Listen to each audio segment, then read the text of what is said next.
Hello viewers, welcome to my channel Swas Kannada tech. ಇವತ್ತಿನ ವಿಡಿಯೋದಲ್ಲಿ ನಾವು ಏನ್ರ ಬಗ್ಗೆ ಮಾತಾಡ್ತಾ ಇದ್ದೀವಿ ಅಂತ ಅಂದರೆ ಮದರ್ ಬೋರ್ಡ್ನ ಕೆಲವೊಂದು ಕಾಂಪೊನೆಂಟ್ಸ್ ಬಗ್ಗೆ ಮಾತಾಡ್ತಾ ಇದ್ದೀವಿ. ನೀವೇನಾದರೂ PUನಲ್ಲಿ CS ಚೂಸ್ ಮಾಡಿದ್ದೀರಾ ಅಥವಾ ನೀವು ಡಿಗ್ರಿಯಲ್ಲಿ BCA ಅಥವಾ ಈ ಥರ ಟೆಕ್ನಿಕಲ್ ಕೋರ್ಸಸ್ನ ನೀವು ಮಾಡ್ತಾ ಇದ್ದೀರಾ ಅಂತಂದರೆ ನಿಮಗೆ ಈ ವಿಡಿಯೋ ತುಂಬ ಹೆಲ್ಪ್ ಆಗುತ್ತೆ. ಯಾಕೆ ಅಂತಂದರೆ ನಿಮಗೆ ಗೊತ್ತಿರುವ ಹಾಗೆ ಸಾಫ್ಟ್ವೇರ್ ಜೊತೆಗೆ ಹಾರ್ಡ್ವೇರ್ ಲ್ಯಾಬ್ಸ್ ಕೂಡ ಇರ್ತವೆ. ಅದರಲ್ಲಿ ನೀವು ಕಂಪ್ಯೂಟರ್ ಕಾಂಪೊನೆಂಟ್ಸ್ನ ಮದರ್ ಬೋರ್ಡಲ್ಲಿ ಯಾವ್ಯಾವ ಕಾಂಪೊನೆಂಟ್ಸ್ನ ನಾವು ಯೂಸ್ ಮಾಡ್ತೀವಿ ಅಂತ ಹೇಳಿ ನೀವು ಗುರುತಿಸ್ಬೇಕಾಗುತ್ತೆ. ಮತ್ತು ನಿಮಗೆ ಅಸೆಂಬಲಿಂಗ್ ಡಿಸ್ಅಸೆಂಬಲಿಂಗ್ ಕೂಡ ಇರುತ್ತೆ ಕಂಪ್ಯೂಟರಲ್ಲಿ. ನಾನು ಇವತ್ತಿನ ವಿಡಿಯೋದಲ್ಲಿ ಅದನ್ನೇ ನಿಮಗೆ ತಿಳಿಸ್ಕೊಡ್ತಾ ಇದ್ದೀನಿ. ಇದು ಏನು ಟೆಕ್ನಿಕಲ್ ಫೀಲ್ಡಲ್ಲಿ ಓದ್ತಾ ಇರೋ ಅವ್ರಿಗೆ ಮಾತ್ರ ಅಲ್ಲ ಈ ವಿಡಿಯೋ. ನಿಮಗೆ ಗೊತ್ತಿರೋ ಹಾಗೆ ಕಂಪ್ಯೂಟರ್ಸ್ನ ಎಲ್ಲ ಫೀಲ್ಡಲ್ಲೂ ಯೂಸ್ ಮಾಡ್ತಾ ಇದ್ದಾರೆ. ಅದು ಮೆಡಿಕಲ್ ಫೀಲ್ಡ್ ಆಗಿರ್ಬೋದು, ಟೆಕ್ನಿಕಲ್ ಫೀಲ್ಡ್ ಆಗಿರ್ಬೋದು. ಬನ್ನಿ ವಿತೌಟ್ ವೇಸ್ಟಿಂಗ್ ಎನಿ ಟೈಮ್ ಈ ವಿಡಿಯೋ ಸ್ಟಾರ್ಟ್ ಮಾಡೋಣ. ನೋಡ್ತಾ ಇರ್ಬೋದು, ಇದನ್ನ ಓವರ್ ಆಲ್ ಆಗಿ CPU ಅಂತ ಹೇಳಿ ಕರಿತೀವಿ, ಸೆಂಟ್ರಲ್ ಪ್ರೊಸೆಸಿಂಗ್ ಯೂನಿಟ್ ಅಂತ ಹೇಳಿ. ಇದರಲ್ಲಿ ಬೇರೆ ಬೇರೆ ಥರದ ಕಾಂಪೊನೆಂಟ್ಸ್ ಅಥವಾ ಪೆರಿಪೆರಲ್ಸ್ನ ಆ್ಯಡ್ ಮಾಡೋದಕ್ಕೆ ಸ್ಲ್ಯಾಡ್ಸು ಇದೆಲ್ಲ ಇದ್ದಾವೆ. ನಾನು ಒಂದೊಂದಾಗಿ ಎಕ್ಸ್ಪ್ಲೈನ್ ಮಾಡ್ತಾ ಹೋಗ್ತೀನಿ ಏನು ಅಂತ ಹೇಳಿ. ಇದು ಬೇಸಿಕ್ ಆಗಿ ನೀವೇನಾದರೂ CS ಚೂಸ್ ಮಾಡಿದ್ದೀರಾ ಅಂತ ಅಂದರೆ ಬೇಸಿಕ್ ಆಗಿ ಇದು ಗೊತ್ತಿರಲೇಬೇಕು. ನಾವು ಈಗ ಬ್ಯಾಕ್ ಪ್ಯಾನಲಿಂದ ನಾನು ಎಕ್ಸ್ಪ್ಲೈನ್ ಮಾಡ್ತಾ ಹೋಗ್ತೀನಿ. ನೋಡ್ತಾ ಇರ್ಬೋದು, ಇದನ್ನ ಬ್ಯಾಕ್ ಪ್ಯಾನಲ್ ಅಂತ ಹೇಳ್ತಾರೆ. CPU ಹಿಂದೆ ಇರೋದ್ರಿಂದ ಇದನ್ನ ಬ್ಯಾಕ್ ಪ್ಯಾನಲ್ ಅಂತ ಹೇಳಿ ಕರೀತಾರೆ. ನಾವು ಇಲ್ಲಿಂದ ಎಕ್ಸ್ಪ್ಲೈನ್ ಮಾಡೋದಾದರೆ ನೋಡ್ತಾ ಇರ್ಬೋದು, ಇದು ಸೌಂಡ್ಗೋಸ್ಕರ ಒಂದು ಮೈಕ್ರೋಫೋನು ಮತ್ತು ಒಂದು ಸೌಂಡ್ ಇನ್ಪುಟ್ ಔಟ್ಪುಟ್ಗೋಸ್ಕರ ಕೊಟ್ಟಿರ್ತಾರೆ. ಇದನ್ನ ನೀವು ನೋಡ್ತಾ ಇರ್ಬೋದು, ಇದನ್ನ VGA ಅಂತ ಹೇಳಿ ಕರೀತಾರೆ. ಇದರಲ್ಲಿ 15 ಪಿನ್ಸ್ ಇರ್ತವೆ. ಇದು ಏನು ಕೆಲಸ ಮಾಡುತ್ತೆ ಅಂತ ಅಂದರೆ, ನಮ್ಮ ಏನು ಮಾನಿಟರ್ ಇರುತ್ತೆ ಅದಕ್ಕೆ ಔಟ್ಪುಟ್ ಕೊಡೋದಕ್ಕೋಸ್ಕರ, ವಿಡಿಯೋ ಔಟ್ಪುಟ್ ಕೊಡೋದಕ್ಕೋಸ್ಕರ ಯೂಸ್ ಮಾಡ್ತಾರೆ. ನಮ್ಮ ಮಾನಿಟರ್ನ ಇದರಿಂದನೇ ಕನೆಕ್ಟ್ ಮಾಡುವಂಥದ್ದು.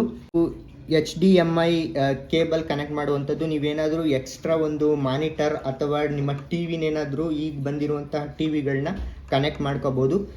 ಇದನ್ನ ನೀವು ಗಮನಿಸ್ತಾ ಇರ್ಬೋದು, ಇವನ್ನ USB ಅಂತ ಹೇಳ್ತಾರೆ, ಯೂನಿವರ್ಸಲ್ ಸೀರಿಯಲ್ ಬಸ್. ಇದು ಡೇಟಾ ಟ್ರಾನ್ಸ್ಮಿಷನ್ಗೋಸ್ಕರ ಯೂಸ್ ಆಗುತ್ತೆ.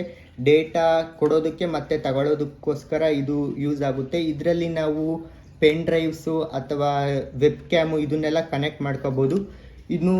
ಇದು ನೋಡ್ತಾ ಇದ್ದೀರಲ್ಲ, ಇದು ಪವರ್ ಸಪ್ಲೈಗೋಸ್ಕರ, ಪವರ್ ಕೊಡೋದಕ್ಕೋಸ್ಕರ ಈ ಪೋರ್ಟ್ ಯೂಸ್ ಆಗುತ್ತೆ. ಇದು ನೀವು ನೋಡ್ತಾ ಇರ್ಬೋದು, ಲ್ಯಾನ್ ಅಂತ ಹೇಳಿ ಕರೀತಾರೆ, ಲೋಕಲ್ ಏರಿಯಾ ನೆಟ್ವರ್ಕ್ ಪೋರ್ಟ್ ಅಂತ ಕರೀತಾರೆ, ಅಥವಾ ಈಥರ್ನೆಟ್ ಪೋರ್ಟ್ ಅಂತ ಕೂಡ ಕರೀತಾರೆ. ನೋಡ್ತಾ ಇರ್ಬೋದು, ಇದೇ ಲ್ಯಾನ್ ಕೇಬಲ್ಲು. ಇದನ್ನ ಪ್ಲಗ್ ಮಾಡೋದಕ್ಕೋಸ್ಕರ, ಇಂಟರ್ನೆಟ್ಟಿಗೋಸ್ಕರ ಇದನ್ನ ಯೂಸ್ ಮಾಡ್ತಾರೆ ಈ ಥರ. ಇದನ್ನ ನೀವು ಗಮನಿಸ್ತಾ ಇರ್ಬೋದು, ಇದು ಪವರ್ ಸಪ್ಲೈಗೋಸ್ಕರ ಯೂಸ್ ಆಗುತ್ತೆ. ಇದರಿಂದನೇ ನಮ್ಮ ಏನು CPUಗೆ ಪವರ್ ಸಪ್ಲೈ ಆಗುವಂಥದ್ದು. ಇದು ಬಿಟ್ಟರೆ ನೀವು ಇಲ್ಲಿ ಗಮನಿಸ್ತಾ ಇರ್ಬೋದು, ಇದು ಫ್ಯಾನ್. ಈ ಫ್ಯಾನ್ ಏನಕ್ಕೆ ಯೂಸ್ ಆಗುತ್ತೆ ಅಂತಂದರೆ ನಮ್ಮ CPUನ ಕೂಲಾಗಿಡೋದಕ್ಕೋಸ್ಕರ ಯೂಸ್ ಆಗುತ್ತೆ. ಇನ್ನು ಇದ್ರ ಕೆಳಗಡೆ ಒಂದು ನೀವು ಗಮನಿಸ್ತಾ ಇರ್ಬೋದು, ಈ ಫ್ಯಾನ್ನ ನಾನು ಆಗಲಿಲ್ಲ. ಇದ್ರ ಕೆಳಗಡೆ ಇರುವಂಥದ್ದು ಹೀಟ್ ಸಿಂಕ್ ಅಂತ ಹೇಳ್ತಾರೆ. ಹೀಟ್ ಸಿಂಕು ಇದು ಹೀಟ್ನ ಅಬ್ಸರ್ವ್ ಮಾಡೋದಕ್ಕೋಸ್ಕರ ಹೆಲ್ಪ್ ಆಗುತ್ತೆ. ಇದ್ರ ಕೆಳಗೆ ಇರುವಂಥದ್ದು ಪ್ರೊಸೆಸರ್ ಇರುತ್ತೆ. ಇದ್ರ ಕೆಳಗಡೆ ಪ್ರೊಸೆಸರ್ ಸಾಕೆಟಲ್ಲಿ ನಮ್ಮ ಪ್ರೊಸೆಸರ್ನ ನಾವು ಪ್ಲಗ್ ಮಾಡ್ಬೋದು. ಇದು ಒಂದು ಚಿಪ್ ಥರ ಇರುತ್ತೆ. ಆ ಚಿಪ್ನ ನಾವು ಆ ಒಂದು ಕ್ಲಿಪ್ಪಲ್ಲಿ ಹಾಕಿ ನಾವು ಯೂಸ್ ಮಾಡ್ತೀವಿ. ಇನ್ನು ಇದನ್ನ ನೋಡ್ತಾ ಇರ್ಬೋದು, ಇನ್ನು ಇದು AGP slot, accelerated graphic port ಅಂತ ಹೇಳಿ ಕರೀತಾರೆ. ಇದರಲ್ಲಿ ಗ್ರಾಫಿಕ್ ಕಾರ್ಡ್ ಹಾಕೋದಕ್ಕೋಸ್ಕರ ಯೂಸ್ ಮಾಡ್ತಾರೆ. ಇನ್ನು ಇದನ್ನ ಹಾರ್ಡ್ ಡ್ರೈವ್ ಅಂತ ಹೇಳಿ ಕರೀತಾರೆ. ಈ ಹಾರ್ಡ್ ಡ್ರೈವ್ ಆದಮೇಲೆ ನಾವು ಇಲ್ಲಿ ಗಮನಿಸ್ತಾ ಇರ್ಬೋದು, ಇದು ಮೆಮೊರಿ ಸ್ಲಾಟ್, ರ್ಯಾಮ್ ಸ್ಲಾಟ್. ಇದು ಈ ರ್ಯಾಮ್ ಸ್ಲಾಟಲ್ಲಿ 2 ಸ್ಲಾಟ್ ಇದ್ದಾವೆ. ನೋಡ್ತಾ ಇರ್ಬೋದು, ನಾವು ಇನ್ನೂ ರ್ಯಾಮ್ ನಾವು ಏನಾದರೂ ಎಕ್ಸ್ಟೆಂಡ್ ಮಾಡ್ಕೋಬೇಕು ಮೆಮೊರಿ ಅಂತ ಅಂದರೆ ಇನ್ನೊಂದು ಸ್ಲಾಟ್ ಕೂಡ ಇದೆ. ಇದನ್ನು ಕೂಡ ನಾವು ಯೂಸ್ ಮಾಡ್ಕೋಬೋದು. ಇದಕ್ಕೆ ಆ ಕಡೆ ಈ ಕಡೆ 2 ಪಿನ್ ಇರುತ್ತೆ. ನಾವು ಈ 2 ಪಿನ್ನ ಓಪನ್ ಮಾಡಿ ಈ ಥರ ನೋಡ್ಬೋದು, ರ್ಯಾಮ್ನ ರಿಮೂವ್ ಮಾಡ್ಬೋದು. ಮತ್ತು ಇದನ್ನು ಪ್ಲಗ್ಗಿನ್ ಯಾವ ಥರ ಮಾಡೋದು ಅಂತ ಅಂದರೆ, ಕರೆಕ್ಟಾಗಿ ಆ ಸ್ಲಾಟ್ಗೆ ನಾವು ಪ್ಲೇಸ್ ಮಾಡಿ 2 ಸೈಡಲ್ಲಿ ನಾವು ಪ್ರೆಸ್ ಮಾಡಿದ್ರೆ ಅದು ಈ ಥರ ಲಾಕ್ ಆಗುತ್ತೆ. ಇದನ್ನು ನಾವು ಫ್ರಂಟ್ ಪ್ಯಾನಲ್ ಅಂತ ಹೇಳ್ತೀವಿ. ಇಲ್ಲಿ ನಮ್ಮ CPU ಆನ್ ಮಾಡೋದಕ್ಕೆ ಬಟನ್ ನೀಡಿದ್ದಾರೆ, ಮತ್ತು ಇಲ್ಲಿ LED ಕೂಡ ಬರುತ್ತೆ. ಹಾಗೆ ಇಲ್ಲಿ ನಮ್ಮ ಹಾರ್ಡ್ ಡ್ರೈವ್ಗೆ CD ಎಲ್ಲ ಹಾಕ್ಬೋದು.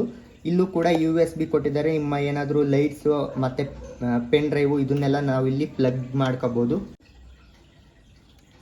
ನೀವು ಈ ಬ್ಯಾಟ್ರಿನ ಗಮನಿಸ್ತಾ ಇರ್ಬೋದು, ಇದು ಸ್ಮಾಲ್ ಲಿಥಿಯಂ ಬ್ಯಾಟ್ರಿ. ಇದಕ್ಕೆ ಸಿಮೋಸ್ಗೋಸ್ಕರ, ಇದು ಪವರ್ ಕೊಡೋದಕ್ಕೋಸ್ಕರ ಹಾಕ್ತೀವಿ. ಸಿಮೋಸ್ ಫುಲ್ ಫಾರ್ಮ್ ಹೇಳ್ಬೇಕಂತ ಅಂದರೆ complementary metal oxide semi conductor ಅಂತ ಹೇಳಿ. ಇನ್ನು ಬಯೋಸ್ ಕೂಡ ಇರುತ್ತೆ, basic input output system. Computer ಕರೆಕ್ಟಾಗಿ ಫಂಕ್ಷನ್ ಆಗೋದಕ್ಕೋಸ್ಕರ ಈ ಬಯೋಸ್ ಯೂಸ್ ಆಗುತ್ತೆ. ಮತ್ತು ಸಿಮೋಸು, ಈ ಬ್ಯಾಟ್ರಿ ಏನಕ್ಕೆ ಯೂಸ್ ಆಗುತ್ತೆ ಅಂತ ಅಂದರೆ, ಸಿಮೋಸ್ ಬ್ಯಾಟ್ರಿ ನಾವು ನಮ್ಮ ಸಿಸ್ಟಮಲ್ಲಿ ಯಾವಾಗಲೂ ಆನ್ ಮಾಡಿದಾಗ ಕರೆಕ್ಟ್ ಟೈಮ್ನ ನಾವು ನೋಡ್ತಾ ಇರ್ತೀವಿ. ಇದರಿಂದನೇ ನಮಗೆ ಕರೆಕ್ಟ್ ಟೈಮ್ ಶೋ ಆಗೋದು, ಅದನ್ನು ಸ್ಟೋರ್ ಮಾಡಿ ಇಟ್ಕೊಂಡಿರುತ್ತೆ. ನೀವು ಇಲ್ಲಿ ಗಮನಿಸ್ತಾ ಇರ್ಬೋದು, ಇದು ಪವರ್ ಪೋರ್ಟು, ಇದು ಪವರ್ ಸಪ್ಲೈ ಏನು ಕೊಡೋದಕ್ಕೋಸ್ಕರ ಈ ಪೋರ್ಟ್ ಇದೆ. ಮತ್ತು ಇಲ್ಲಿ ನೋಡ್ತಾ ಇರ್ಬೋದು, ಇಲ್ಲಿ ಸಾಟಾ ಪೋರ್ಟ್ಸ್ ಕೂಡ ಇದ್ದಾವೆ.